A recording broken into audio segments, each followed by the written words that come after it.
Hey everyone, welcome back to my channel. My name is Rachel and today I'm going to be talking about all the books that I want to read in the month of June. I'm looking forward to June. I'm really excited. I fell into a little bit of a reading slump in May, just like a little bit after finishing the 7th Zodiac Academy book, but I'm back, I'm better than ever, I'm feeling revitalized, and I'm really looking forward to reading some fantasy romance this month, but mostly probably contemporary romances. It's getting into summer. I mentioned this last month. Now that we are in the thick of it, it is June. I just want to read all the fun, cute, summery contemporary romance. Before we get started, please make sure to subscribe to my channel for bookish content from me every single week. I also always have my Goodreads and Instagram linked down below so you can follow me on there. All right, so without further ado, let's first talk about the books that I am for sure going to be reading in the month of June. So the very first book that I'm absolutely going to be reading in June, like literally 12:01 a.m. on June 1st because I'm so excited for it, is City of Gods and Monsters by Kayla Edwards. I will be buddy reading this with Hannah from Hannah's Recent Reads. We are both very excited but apprehensive because this book is heavily compared to House of Earth and Blood by Sarah J. Maas, which is like, that is my baby. That is top 3 favorite Sarah J. Maas books for me. It's actually the very first Sarah J. Maas book that I read. Like a couple years ago, I went to Barnes & Noble, I saw it randomly, picked it up, don't know why, had no idea who SJM was or what ACOTAR or Throne of Glass were. I read Crescent City, loved it, decided to pick up the author's other works, so I read ACOTAR, and then my brain broke, and now we're here. So hearing that this book is so similar to a book that has a very special place in my heart gets me excited. I want to be optimistic, but I am a little bit apprehensive. So this is an indie published urban fantasy romance. We follow our main character, Lauren. She is a human living in this urban and fantastical world. There are werewolves and vampires and witches, you know the drill. And her best friend ends up getting kidnapped by these like supernatural bounty hunters called Dark Slayers. They're kind of these evil demon critters. And Lauren goes to look for her friend, and these demons tell her that they will free Lauren's friend if Lauren will take her place. And she agrees. Then enter Darian Castle. He is this sort of Dark Slayer, demon hunter type of guy. He first just gets assigned to Lauren's case, but he finds Lauren and decides that he wants to help her. He realizes she's a human, and he's like, girl, no, you're gonna die. Let me help you. So as a very unlikely duo, they team up searching for her friend, and more women start to go missing. So it's kind of got this murder mystery aspect, very much Hunt and Bryce looking for you-know-who's killer. And I don't know, I'm excited. I feel like this is going to be really good. I'm also really excited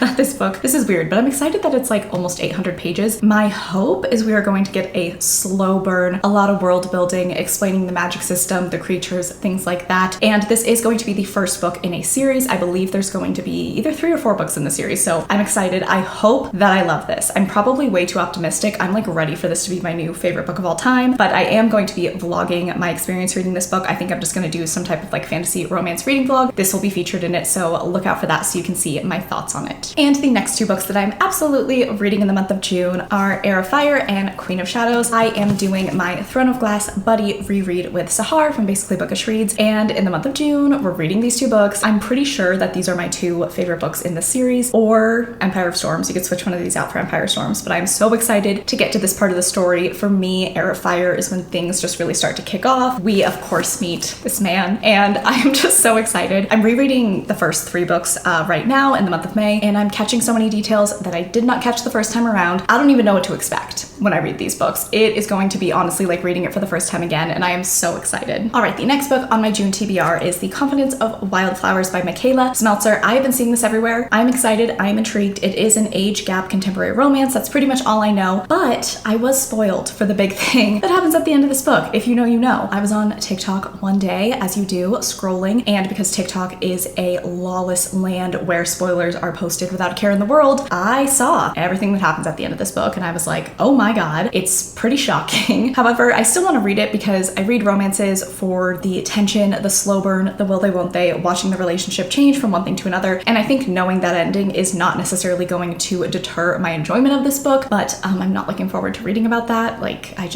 don't know. I'm curious though. I think this book is really beautiful, which is like a very superficial reason for why I also want to like this book, but I'm excited. I've seen a lot of people give this 4 and 5 stars, so we shall see. The next book that I hope to read in the month of June is The Simple Wild by K.A. A. Tucker. The plot gives me major It Happened One Summer by Tessa Bailey vibes. I feel like it's that plot, but maybe less rom-com-ish. We follow our main character, Kaya. Kaya is definitely like a city girl, but she goes to a small town in Alaska to reconnect with her estranged father. Once there, she meets Jonah, who is kind of the tough, rugged, local guy who doesn't think she's gonna last a day, and she wants to prove to him that she can, and then they fall in love. So I think this sounds really, really cute, really sweet. This has been on my TBR for a very long time, and it's pretty quick, so I'm excited to read this, and I hope that I love it. The next book on my June TBR is Every Summer After by Carly Fortune, another book that sounds like the plot of another book that I love. Sounds exactly like Love in Other Words by Christina Lauren, which is my favorite Christina Lauren book. We have Persephone and Sam. We have a dual timeline. Basically, we watch 6 summers of them becoming friends, falling in love. Something happens. We don't know what. In present day, they have to meet up again and try to resolve whatever has gone on. I don't know. I love that premise. It's very people we meet on vacation and Love in Other Words, but like I'm fine with it. I'm happy to add another that type of book into my collection. I've seen a lot of people loving this. I'm excited, and it just feels like a very beach read, summery vibe type of book. So hopefully I enjoy this one. Okay, the next book on my TBR I was excited for, but then I don't know, I went and read some of the Goodreads reviews, which I really need to not do before I read a book, but I saw something that kind of makes me curious and a little concerned about this book now, but I think I still want to read it. That is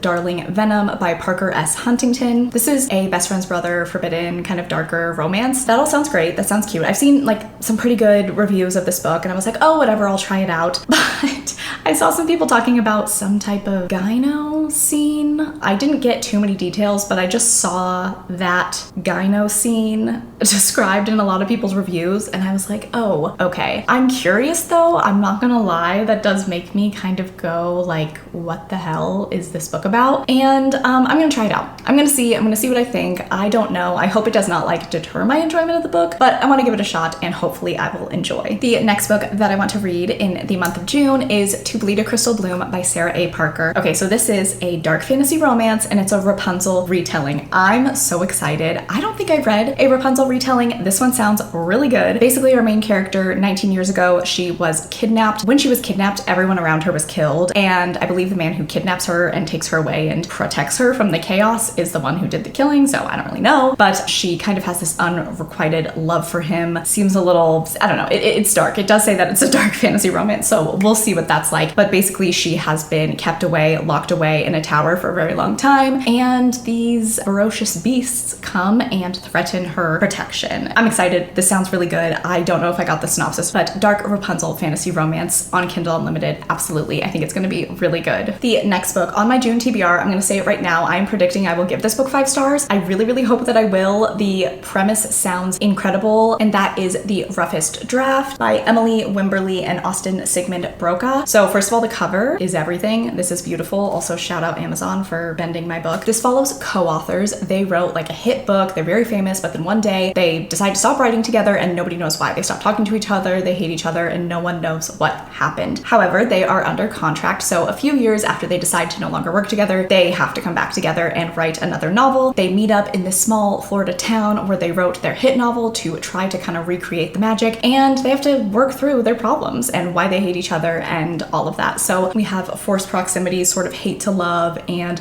you know, they had a relationship where they were co-workers and probably had some feelings involved. I don't know, this sounds amazing. I have very, very high hopes for this, and I'm so excited. The next book on my June TBR is Things We Never Got Over by Lucy Score. Once again, another book that I've been seeing a ton of buzz about. I also don't really know too much about the premise. It is a contemporary adult romance. We have our main character, I believe her name is Naomi. She goes to meet up with her estranged twin, who has an 11-year-old daughter, and for one reason or another, the twin leaves town, leaving Naomi with her 11-year-old niece. She has to stay in town, you know, take care of her, kind of pick up the pieces, and then we have some type of bad boy hero who enters the story. I don't really think likes Naomi for whatever reason. We have a little enemies to lovers situation on our hands, so I'm excited. This sounds good. Like, I don't think I've really read a story like that, but I'm not sure. I've mostly seen really good reviews, so I do have really high hopes. I hope that it works for me. It is very long. I feel very strongly that contemporary romances should never really be over 350 pages. I'll give you 400 maybe, but generally 350 pages, and I think, yeah, this is damn near 600 pages. So I hope it's good. I hope it doesn't drag out. I hope this just means that it's a nice slow burn with some good enemies to lovers situations happening. I'm still excited and I really, really hope that I love it. I also really want to read Heartstoppers volumes 3 and 4. I would have read them last month, but they are sold out everywhere. I can't find them at my Barnes & Noble. I don't even really think Amazon has them, or if they do, it's like several weeks out and I have no patience. So I am going to try to locate those books this month and read volume 3 and 4 because volumes 1 and 2 were incredible. I gave them both 5 stars and I really want to get back with Nick and Charlie. All right, guys, so that is going to be it for my June TBR. I'm very excited. Let me know, have you read any of the books in my TBR? Did you love them? Did you hate them? Let me know. Also, let me know, what is your #1 like top priority for June? What are you most excited to read? I hope that you guys enjoyed this video. If you did, please like and subscribe. It really helps me out. I hope that you are having a wonderful day and I will catch you guys in the next one.